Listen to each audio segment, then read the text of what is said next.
another project that we're going to do with you, we're going to show you in a lot of different facets of your work at the festival, which I'm You make me busy in very, Toronto. very excited about. Well, I think, you know, Toronto loves you already, and they will love you even more. Is a new installation, a new artwork, but I think it's also really something new in your development of you as an artist, as a visual artist. So tell us a little bit about what we're going to do or what the audience is going to experience. So how I can start? I have to start from a retrospective of MoMA, which was a very important and life-changing experience for me.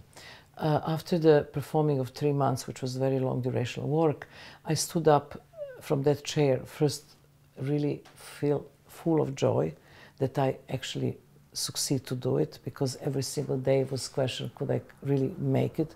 And then second thing was that I really started thinking about my legacy, what I wanted to leave after I'm, you know, as I'm busy with dying all the time, what I'm going to leave behind. What's the dress? Because, you know, you can't live with material possessions, but you can really leave good idea. So I understood that long durational performance work is one of the most rewarding, the most changing, and the most transforming work of art than anything else. So I was interested to create something called Institute for Long Durational Performance Art.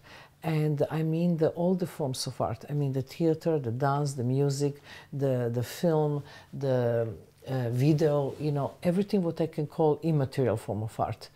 Everything time-based art, which you have to be in the place at the time would happen, otherwise not in stays. It's not like a painting you come back and still is on the wall to experience. Yep. Performance have this kind of dimension of temporarity, but when it's good performance can be really something that really changes your life.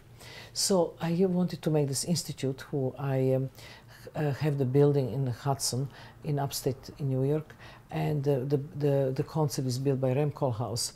But I understood that it would take some time to really build this structure, and I don't have patience to wait till this is built. So I really wanted to do something mobile, something which can be, you know, easily packed and placed in any different situations.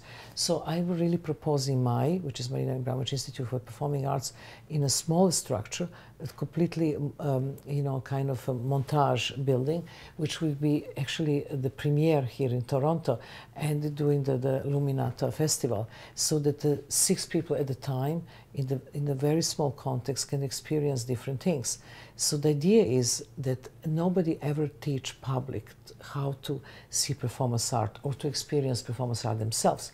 So the idea was, if you give me your time, I can give you experience. So when you go to this small montage house, which have 8 spaces, the first thing you have to sign contract. And contract is with me as an artist and you as a visitor, that you're going to give me word of honor that you spend 2 hours in this building, otherwise you can't get in. Give me your time, I give you experience. And then you go into these different spaces, which I don't like to really specify because I think it's important the public is doing it. And I understand that you're going to open this for 24 hours, so that public can go on and on during the entire festival. Absolutely, and basically we can let every half an hour, I think is the idea, that we can let a group of 6 people in. People have to sign up on our webpage, and we'll basically let it run like an engine the whole 24 hours a day. So that institute, we premiere in Toronto. After Toronto is going to go to Basel, to different places. And you're working, it's also collaboration with the Dutch Foundation, the Mathematic Research Initiative. Exactly, and it's actually the kind of award I got, you know, that I can use for the building this institute, which is the Jean Tinguely Award. You know, that actually it's giving us opportunity that we can use this money to build the structure. And it's I mean, I find it interesting because, I mean, Tinguely's mathematic machines that are these mechanical machines that basically, where he put a piece of paper on the machine and the machine would sort of scribble on the paper, and then he would take the piece of paper, he just plugged in the machine basically and constructed the machine, but then he signs the piece of paper. So the question of who's the artist and what's the artwork is sort of turned on its head. And in a way, what you do with this piece is you're enabling the audience to become the performer within the work. So you are reversing that mechanism as well, but you're creating a very different dialogue with the audience, which is exciting. But it's very interesting because actually it's very, I never think about this similarity, but it's there. Except when you are working with these tingly machines, you can choose the colors. You can actually, the only, what you choose, it's the, let's say, color which you want to have, and which we have in disposal, and then the machine actually make his own combination, which we have to accept it as a result. Yes. So here, basically, I give instructions to the public, and then they have to come with their own experience, and they have to write about the experience. What the experience they write, which is going to be a live web stream, you know, streaming to the website that everybody can see at any moment, is actually their own experience. Their own, they are making their own, actually. Performance themselves, for themselves, which kind of, you know, they open their mind towards the long durational work of art to understand better. Because we never have the clue to see something when nothing is happening, which is maybe just the image which just light across the street, or lost the room, or the time passed by. Where is your mind? Where is your breathing system?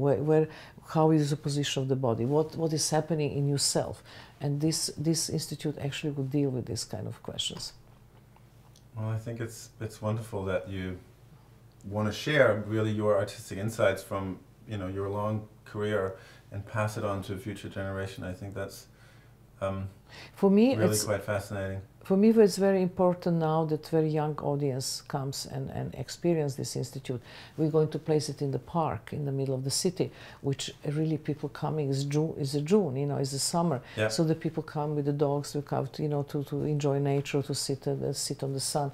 But I hope that also they will participate in this experience, and they will come in and actually go through these 2 hours of exercise and talk to other people about this experience, and how would they change their life and the things they do in their own life. Because it's not, my point is not everybody is artist, but you know, if you're just I don't know, working in the school, or you are work in the factory, or you're a businessman, how that experience of concentration, which I'm suggesting you in these 2 hours of experience, can actually change your own life and your own job, whatever you're doing, and makes, you know, more conscious, more better, and more meaningful.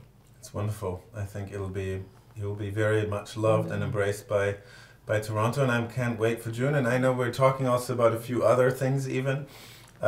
Which we don't know is going to happen, but exactly. So we're gonna leave that open, but we're gonna unfold even more dimensions of your life, yes, and your art. So let's hope for the best. I'm happy that Toronto is going to be a home for you in June. Thank you so much, Marina. Thank you.